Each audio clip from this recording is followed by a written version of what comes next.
নিয়ে আসতে হয়েছে। তাইলে দেশের প্রধানমন্ত্রী আমাকে ছুটি দিয়েছে এই রথযাত্রা অনুষ্ঠানে উপস্থিত হওয়ার জন্য।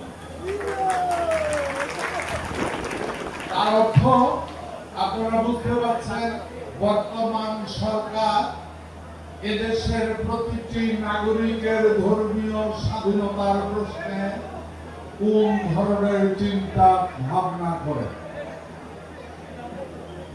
এদেশ আমার, এদেশ আপনার, এদেশ আমাদের।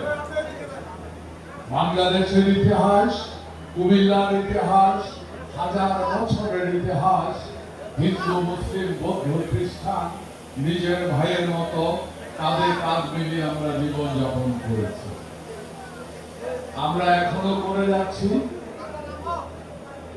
কিছু দুষ্ট লোক যুগে যুগেই চেষ্টা করে এসছে যে কোনো অবস্থাতেই এর ভিতরে হিন্দু মুসলিম মধ্যে একটা দাঙ্গা সৃষ্টি করে বা উশৃঙ্খলতা সৃষ্টি করে ফায়দা লুটার জন্য। কুমিল্লার ইতিহাসে এমন ঘটনা দুই একবার যে হয়নি তা না, কিন্তু কুমিল্লার সচেতন মানুষ সচেতনতার কারণে ওই ধরনের কোনো অপকর্ম কুমিল্লাতে ভালোভাবে করতে পারেনি।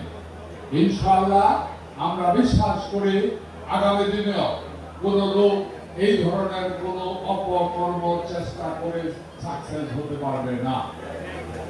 আমরা এবং আমাদের আগামী প্রজন্মের কাছেও আরেকটা সুন্দর কুমিল্লা, সুন্দর বাংলাদেশ উপহার দিয়ে যেতে চাই।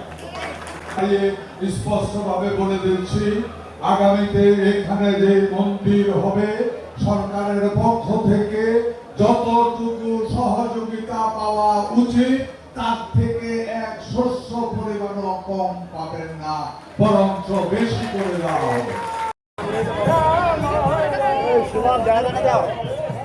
ঠিক আছে।